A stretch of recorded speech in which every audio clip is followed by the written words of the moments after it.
মহারাষ্ট্রের নির্বাচন আমার মনে হয় যে ভারতবর্ষে এরকম নির্বাচন হয়নি।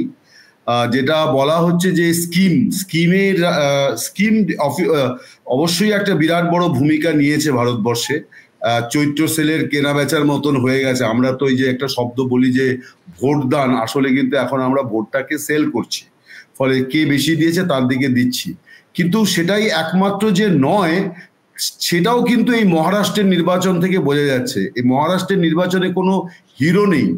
মহারাষ্ট্রের নির্বাচনে প্রত্যেকটা দলের প্রত্যেকটা প্রার্থী হচ্ছেন লিডার, প্রত্যেকেই মুখ, প্রত্যেকে নিজের মতো করে জান লড়াচ্ছেন এবং প্রত্যেকের জন্য পার্টি জান লড়াচ্ছে। তার কারণ গত 5 বছরের যে রাজনীতিটা হয়েছে সেখান থেকে কোনো লিডার ইমার্জ করেনি।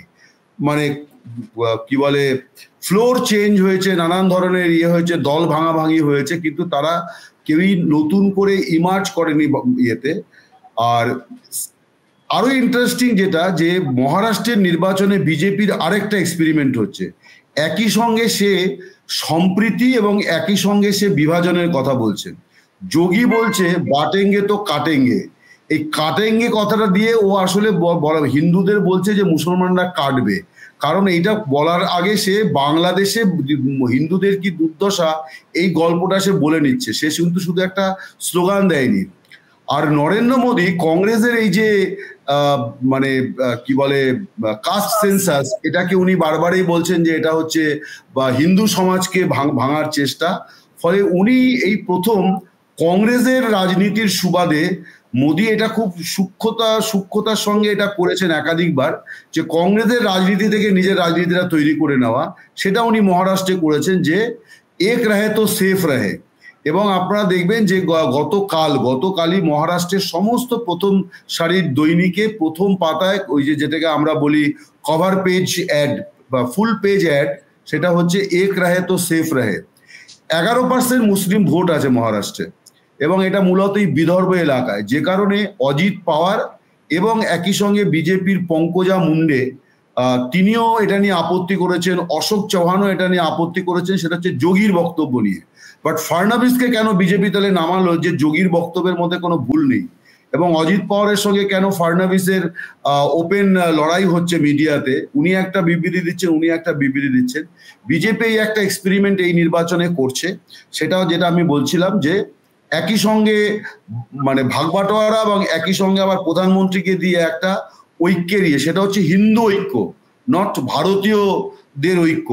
মোদী হচ্ছে হিন্দু ঐক্যের কথা বলছেন, আর প্রসূন রাইটলি বলেছে ওই কথাটা কি অন্যভাবে যোগী বলছেন। যোগীর কথাটা কিন্তু যেটুকু আসছে কাগজে, আমি বলবো যে আমি এটা দায়িত্ব নিয়েই বলছি, উত্তরপ্রদেশে যে 9টা কেন্দ্রে 10টা কেন্দ্রে উপনির্বাচন হচ্ছে, 10টা কেন্দ্রে ইস্যু হচ্ছে বাংলাদেশ, কমন ইস্যু বাংলাদেশ।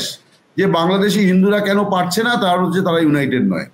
এ নিয়ে বাংলাদেশি হিন্দুরা যথেষ্ট ক্ষুব্ধ, এবং ওখানে ওই হিন্দু জাগরণ মঞ্চ টঞ্চ টাইপের এই সমস্ত হচ্ছে ঐক্যবদ্ধ হওয়ার জন্য। যাই হোক, আমি জানি না সেগুলোর পরিণতি কি হবে, কারণ ওখানে বাংলাদেশে একটা হিন্দু খ্রিস্টান বৌদ্ধ ঐক্য পরিষদ বলে একটি প্রতিষ্ঠান, তারাই ওখানে সংখ্যালঘুদের রাইটস নিয়ে আন্দোলন করত, তারা পেছনের সারিতে চলে গেছে। এখন হিন্দু জাগরণ মঞ্চ ওখানে খুব বড় করে এসেছে। যাই হোক, কিন্তু সেকেন্ড থিং যেটা, মহারাষ্ট্রেও কিন্তু একই সঙ্গে আমি বলবো এটা চলে এসছে, কাস্ট পলিটিক্স। তার কারণ হচ্ছে যে মারাঠা ভোটাররা যারা ওবিসি দাবি করছিল, তাদের ক্ষোভটা কিন্তু বিজেপির ওপরেই পড়বে। তার কারণ কংগ্রেসও তাদের সংরক্ষণ দিয়েছিল, সুপ্রিম কোর্ট বাতিল করে, বিজেপিও তাদের সংরক্ষণ দিতে গেল, কিন্তু বিজেপি শেষ মুহূর্তে প্রেজেন্ট গভর্নমেন্ট বিজেপি আর শিন্ডে, তাদেরটাও কোর্ট খারিজ করে দিয়েছে। ওরা বারবারই ভাবছে যে এমন ভাবে আইন করা হচ্ছে যেটা আদালত খারিজ করে দেয়। মারাঠারা মহারাষ্ট্রে কিন্তু একটা অদ্ভুত জনগোষ্ঠী, যাদের অর্থনৈতিকভাবে সবল, কিন্তু শিক্ষাগত এবং সামাজিক নানান দিক থেকে তারা খানিকটা পিছিয়ে আছে। তারা ওবিসিটা ক্লেম করছে, কিন্তু ওবিসিটা হচ্ছে না, দুবারই গভর্নমেন্ট দিতে চেয়েছে। ফলে কাস্ট ইকুয়েশনে কিন্তু মহারাষ্ট্রে এবারে কাজ করবে না একথা কিন্তু বলা যাবে না। এবং এই যে যোগীকে দিয়ে বলানো হয়েছে যে বাটেঙ্গে তো কাটেঙ্গে, এইটা উনি উত্তরপ্রদেশের জন্যই রিজার্ভ রেখেছিলেন, এটাকে নিয়ে মহারাষ্ট্রে আনা হয়েছে এই জন্যে, বিজেপির তো কোনো মুসলিম নেই, ক্যান্ডিডেট নেই। কংগ্রেসের 9 জন আছে এবং অজিত পাওয়ারের 5 জন আছে। কোনো দলই মুসলিমদের ক্যান্ডিডেট করেনি, সেটা 92 সালে বাবরি মসজিদের দাঙ্গার পর থেকেই কমিয়ে দিয়েছে সবাই, সো করেনি। বিজেপি এইটা এনেছে হিন্দু ভোটের কনসলিডেশনের জন্য। মোদির হিন্দু ভোটের কনসলিডেশনের ফর্মুলাটা হচ্ছে ইতিবাচক, অর্থাৎ এক রাহে তো সেফ রাহে, আর যোগীর হচ্ছে বাটেঙ্গে তো কাটেঙ্গে। এটুকুই আমার বলার।